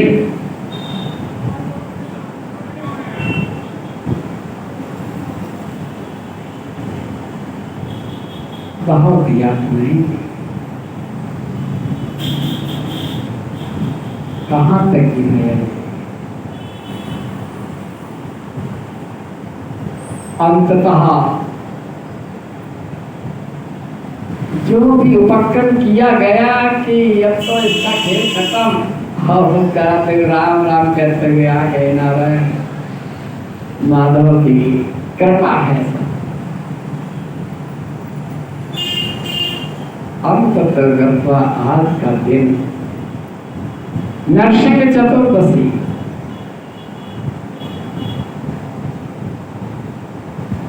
इसीलिए आज के ही दिन का देखे बैनर में भी नरसिंह भगवान की अन्नपूर्ति है और पर्चे में भी थी।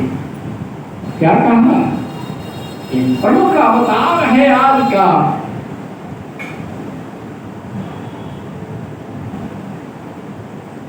तो जो कहता है ना परमपिता परमात्मा भगवान नारायण माधव मधुसूदन क्या है? वो तेरा विष्णु कहाँ है? कहाँ है तेरा परमात्मा?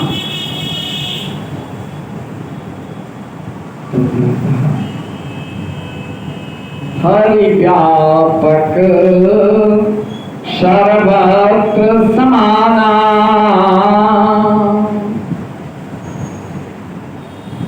प्रेम पे प्रकट होय मैं जाना। हरि व्यापक, व्यापक है, कहाँ नहीं है? जल में भी भगवान है। आचमन करते हैं, अर्घ देते हैं और वे वरुण देव, वे सूर्य देव हैं, भगवान हैं। पवन की हवा चलती है, पवन देव हैं।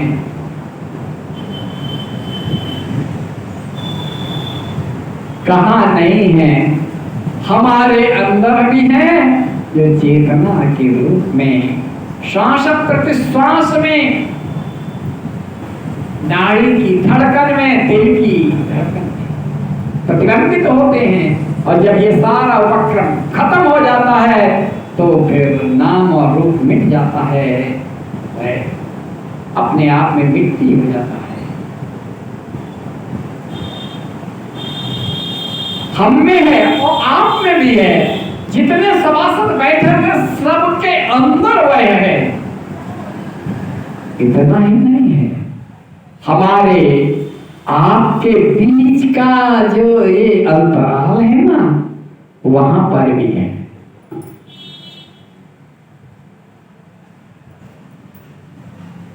तो कहने का तेरा मतलब ये कि वो कहाँ हर जगह है। हाँ, आप कहते ना कहाँ है, हम ये कहते कि कहाँ नहीं है।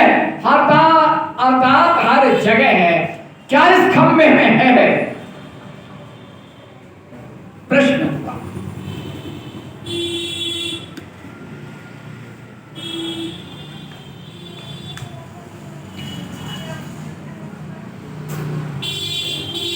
हिरण्यकश्यप ने कहा बच्चे से, अपने बालक से,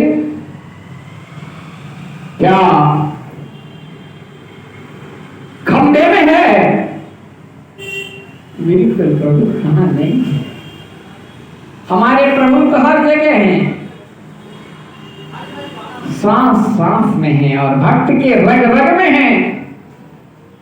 बजरंग बली से जब पूछा, सीता जी ने मुक्ताहार दिया भेंट में, हनुमान जी ने देखा, तोड़ने लगे। इसमें हमारे राम कहाँ है? मेरे आराध्य कहाँ है?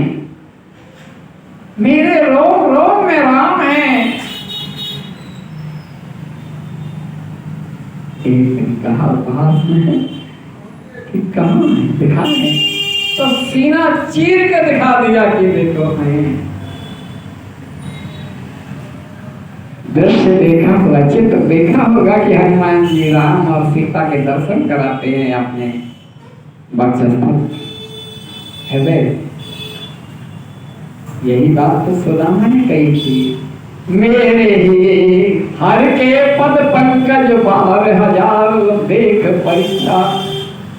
कितने रिभु ने जब उनके हृदय में भगवान विराजमान थे, सामने आ गए, बस चिंतन अंतर्मुखी होकर के भगवान के चिंतन में लीन करके हम आ गए। नहीं देखा तो अंदर का विग्रह हटा लिया भगवान ने, तो व्याकुल होकर आंखें खोली, सामने दिखाई दिए भगवान।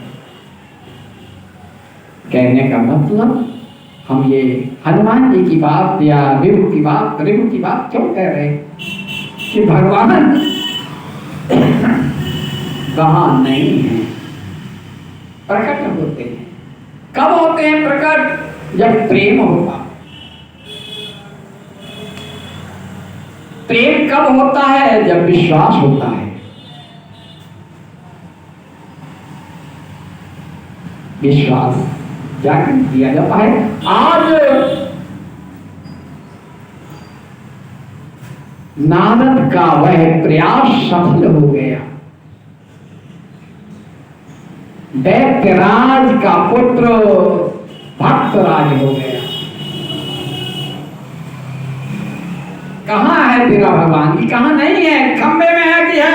और जैसे ही उन्होंने गदा से प्रहार किया खंबे से, और खंबा झरमरा करके फटा, और वहां से एक विग्रह के रूप में भगवान का प्राकट्य हो गया। बोलो नरसिंह भगवान की।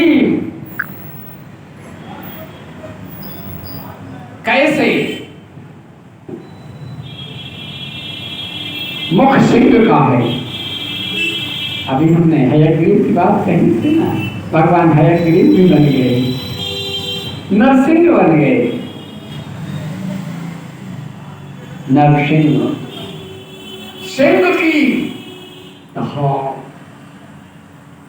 और नीचे का था मनुष्य का। नर और सिंह एक। भक्तराज हाथ जोड़ गया,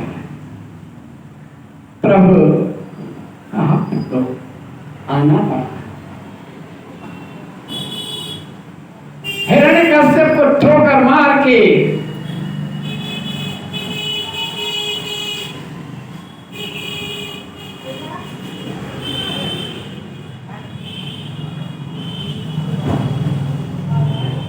आइए, स्वागत है। हिरण्य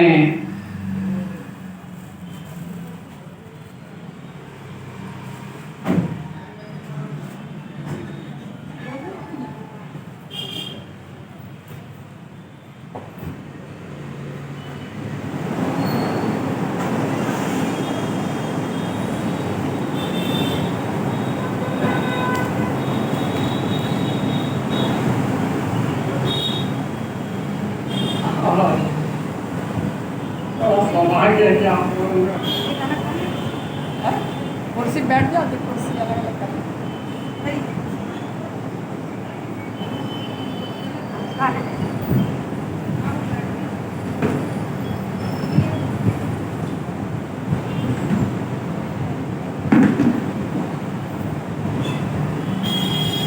तो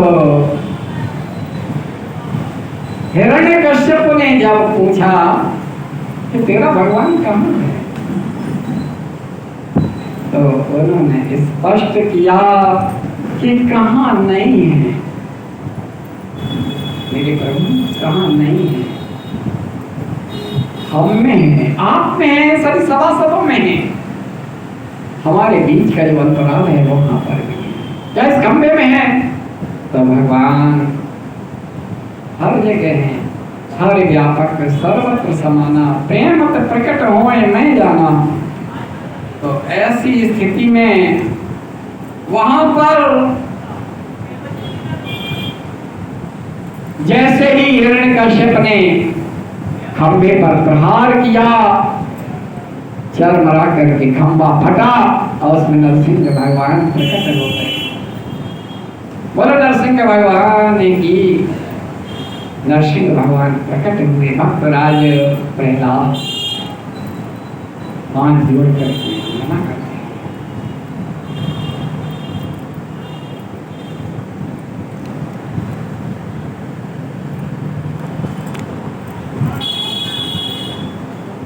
वंदना कर रहे हैं और पैर से ठोकर मार करके हिरण्यकश्यप को घर की टहरी के पास ले गए। टहरी पर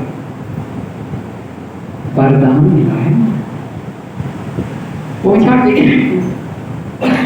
कहाँ हैं आप, घर में हैं या बाहर? बोले ना घर में है और ना बाहर। क्या ये दिन है या रात? न दिन है न रात है, वो संध्या काल है। क्या जमीन पर है या आसमान में है? न जमीन पर है न आसमान में है, जगहों पर है। जो जो वरदान तपस्या के समय मांगे थे, क्या विधाता की रचित तो कोई मनुष्य है, कोई जानवर है? न जानवर है न मनुष्य है, नरसिंह रूप में अपनी तेज तीव्र नाखूनों से उसका वदन विदीर्ण कर दिया और इस तरह से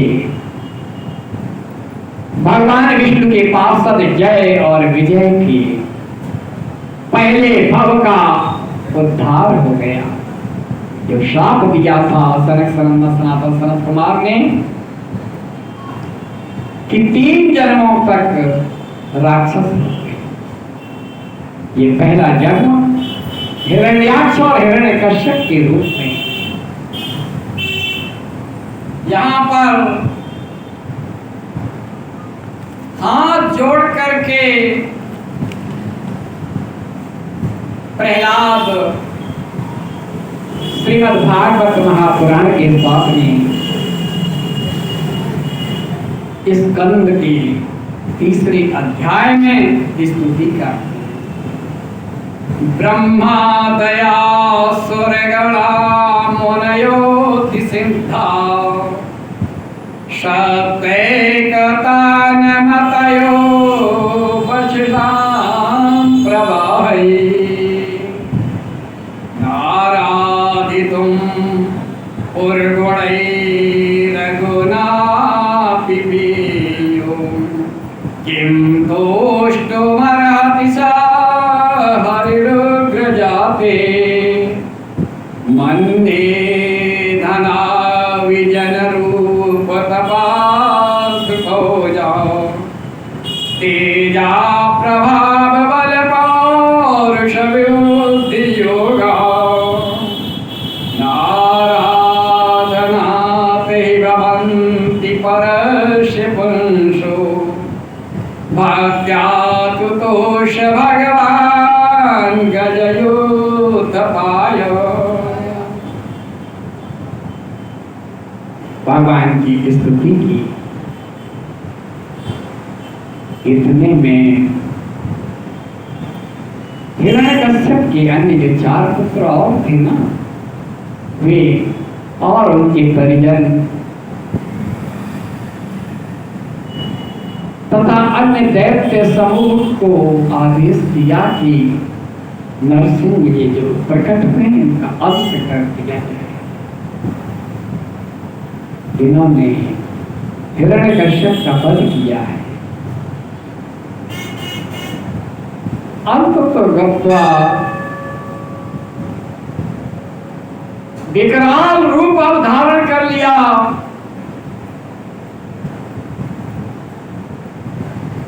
और फिर संहार प्रारंभ किया है राक्षसों का। उस स्वरूप को, उस विकराल दैत्य वंश के विनाश की लीला को देख करके सभी देवता परेशान हो गए और प्रकट होकर के प्रभु से याचना करने लगे कि अब आप शांत हो जाएं, शांत हो जाएं। सभी ने अपने अपने हिसाब से कहा। जब ब्रह्मा जी ने कहा कि उद्देश्य पूरा हुआ, हिरण्यकश्यप का अंत हो गया, इसीलिए आपका अवतार हुआ है, तो उन्होंने कहा कि ये तो ठीक है, अवतार हुआ। हमने वचन दिया था कि प्रत्येक भाव में, 3 अभाव में तुम्हारा उद्धार करने के लिए मैं स्वयं आऊंगा, और आया। हिरण्याक्ष का वध करने के लिए 12 रूप धारण करना पड़ा, हिरण्यकश्यप के लिए नरसिंह रूप धारण करना पड़ा। अभी 2 भाव और हैं जहां पर रावण और कुंभकर्ण के रूप में जय और विजय का उद्धार करने के लिए राम के रूप में अवतार लूंगा, और कर्ण शिशुपाल के रूप में उद्धार करने के लिए परिपूर्णतम श्री कृष्ण के रूप में आऊंगा। लेकिन आप सचेत रहें ब्रह्मा जी, आप ऐसा अवतार, ऐसा वरदान देने जैसा वरदान तुमने दिया, तुम वरदान देते हो और हमें उसका निराकरण निकालना पड़ता है। तो वरदान देने से पहले आपको समझना है। ब्रह्मा जी ने स्वयं भगवान की स्तुति की, और इस तरह से नरसिंह अवतार की कथा सुनाई गई। ये माधव कथा से तात्पर्य यह है कि माधव मास, ये वैशाख का महीना और शुक्ल पक्ष में सबसे ज्यादा अवतार। भगवान कहते हैं, द्वारकाधीश कहते हैं कि मुझे कार्तिक प्रिय है। कार्तिक का अपना महत्व है। कृष्ण पक्ष में नरक चतुर्दशी होती है, शुक्ल पक्ष में वैकुंठ चतुर्दशी होती है। कृष्ण पक्ष की अमावस्या को दीपावली होती है और उधर देव दीपावली होती है।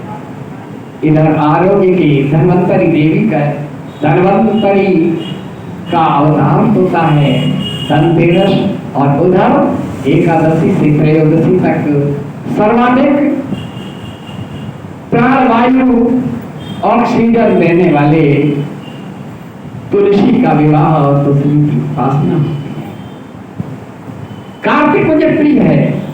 और फिर कहा था माघ के महीने में त्रिवेणी में तीर्थ पहुंच जाते हैं, और माधव में स्वयं माधव हूं। माधव मास मुझे प्रिय है। माधव मास के समान कोई महीना नहीं है, क्योंकि यहां पर एक नहीं 8 अवतार हुए हैं एक पक्ष में। हमने उन सभी की कथाएं कही हैं। सबसे पहले अक्षय तृतीया पे 3 अवतार हुए हैं। परशुधर भार्गव राम का अवतार हुआ, हयग्रीव का अवतार हुआ, और नर नारायण का अवतार हुआ। अगले दिन शंकराचार्य जयंती थी। जो अद्वैत मत के प्रवर्तक हैं। फिर विशिष्टाद्वैत मत के प्रवर्तक रामानुजाचार्य की जयंती, जानकी नवमी, गंगा सप्तमी, फिर जानकी नवमी आई, फिर कूर्म अवतार और मोहिनी अवतार हुआ, मोहिनी एकादशी होती है। आज नरसिंह चतुर्दशी, नरसिंह नारायण किया था। कल बुद्ध पूर्णिमा है। जब संकल्प लेते हैं तो बुद्ध अवतार लेटेस्ट अवतार है। कपिलवस्तु की राजधानी लुम्बिनी में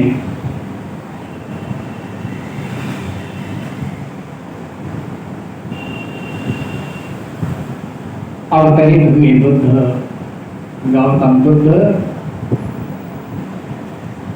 खास तौर पर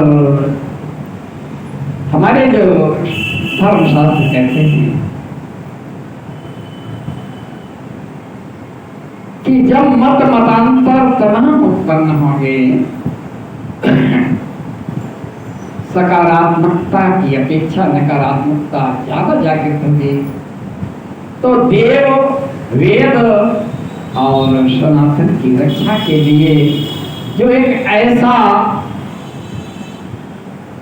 मत स्थापित करेंगे जिसमें हमारे देव और वेद की रक्षा हो सके,